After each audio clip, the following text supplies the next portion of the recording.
Salut tout le monde, j'espère que vous allez bien. Moi ça va Mickaël, je m'appelle Ahmed. Bienvenue dans une nouvelle vidéo dans ma chaîne Apprendre Arduino tous ensemble. Aujourd'hui, unboxing d'un kit Arduino qui se compose par une carte Uno R3. Commençons. Comme vous voyez là, il y a genre une carte où il y a beaucoup de composants, genre un écran LCD, la carte Arduino, un matrix. Là on commence par une plate de calculatrice. C'est une plate. Je l'ai acheté en détail, c'est pas avec le kit, je l'ai acheté tout seul. Comme je l'ai dit, j'ai acheté cette plate pour un projet. N'oubliez pas de vous abonner et d'activer la cloche pour rater aucun de mes prochaines vidéos. Ça, c'est une breadboard. Une breadboard consiste genre sans souder genre les composants, relier l'Arduino avec des fils de connexion et une LED ou un servomoteur. Sans souder les composantes, on utilise une breadboard et ça servira à beaucoup de trucs. Comme vous le voyez, il a cette forme-là. C'est très pratique. Et ça coûte pas trop cher.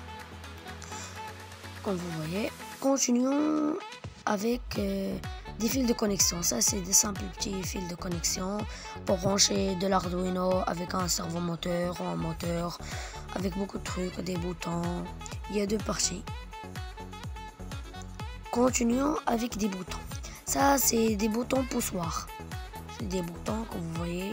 C'est simple à utiliser, on l'utilise beaucoup dans des projets, genre quand tu cliques, tu codes l'Arduino, quand tu cliques sur le bouton, la LED s'allume, ou quand tu cliques sur le bouton, le servomoteur tourne. Continuons avec une matrix tube. Ça, c'est genre une petite LED. Genre tu peux faire des petites animations avec elle, genre des petits points. C'est trop stylé. Et j'ai pas précisé que tous ces projets, tous ces composantes sont faits avec l'Arduino, sont en codant. Là, au coup de composantes, il y a des LED, il y a des flammes senseurs, il y a un IR réserveur. Là, passons pour la place principale. On a encore des résisteurs, il y a des résisteurs de 120 ohms, 1K, 10K, 330. Là, on a un petit autocollant offert par le kit pour savoir c'est quoi le principe des résisteurs. Continuons avec ça, c'est un DC 1302. C'est un RTC module, c'est un petit module, genre comme de l'or. Vous allez tout découvrir dans ma chaîne. N'oubliez pas de s'abonner, d'activer la cloche. Je vais faire chaque composante une vidéo et un projet. Là, on a un petit joystick module. Là, c'est genre comme le truc qu'on trouve dans la manette. On peut l'utiliser dans plusieurs projets. On le trouve beaucoup dans les manettes. Et c'est déjà dans les manettes. Continuons avec un channel. C'est un module. Ça sert à beaucoup de trucs.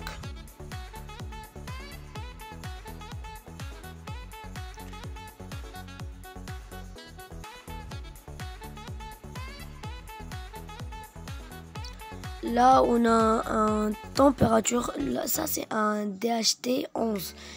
Il sert à genre savoir c'est quoi la température du jour. Genre, j'ai déjà vu un projet. Connecter ça avec un écran LCD. Et on peut faire beaucoup de projets avec ça. Tu me dis la température et l'humidité. Donc, ça, c'est un sound center. Ça sert à détecter les bruits.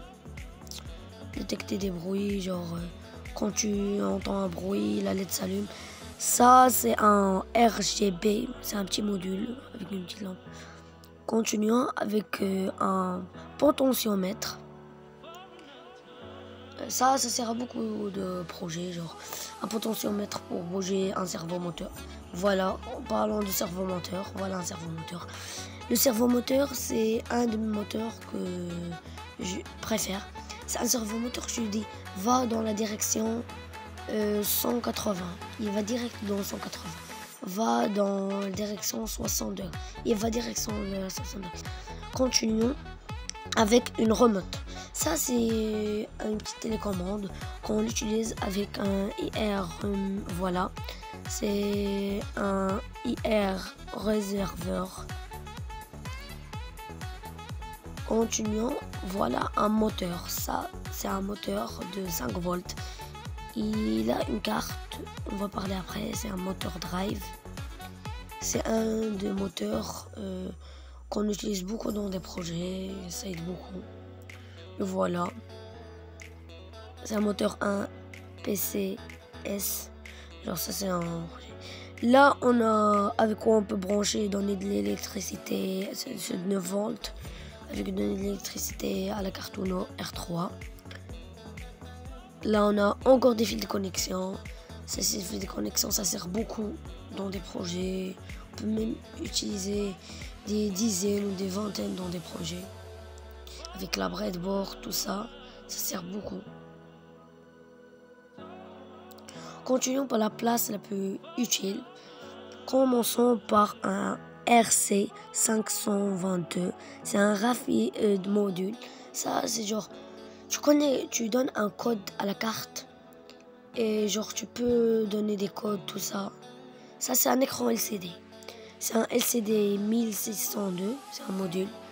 Tu peux écrire genre ton nom, ton prénom en le codant avec l'Arduino. Je précise que tout est codé par l'Arduino. Il n'y a aucun module pour coder avec l'Arduino. Tout. Continuons avec un keyboard. Ça c'est genre... c'est comme une plaque de calculatrice mais genre en mini. C'est comme on trouve dans les téléphones ça, de Nokia, les petits téléphones, tout ça. Ça, continuons par une water level détection. Ça détecte genre la température. Genre tu le fais dans l'eau, il détecte la température de l'eau. Voilà, là on a le moteur driver. C'est avec quoi on le connecte avec le moteur. C'est pas avec le servomoteur, excusez-moi. On le connecte avec le moteur du 5 par le truc le plus important. Ici, il n'y a pas ça, on peut rien faire avec le kit Arduino, avec tous les composantes. C'est la carte Arduino Uno R3. Il y a beaucoup de cartes Arduino, il y a du Nano, R4, beaucoup, mais la plus utilisée dans ce monde, c'est le R3. Simple, efficace, avec le câble, avec son câble pour la connecter avec l'ordinateur. C'est une des cartes les plus utilisées, c'est un câble USB. En le connectant avec l'ordinateur, il donne de l'électricité et en le codant. Je vais faire une vidéo où je vous explique l'application, le code.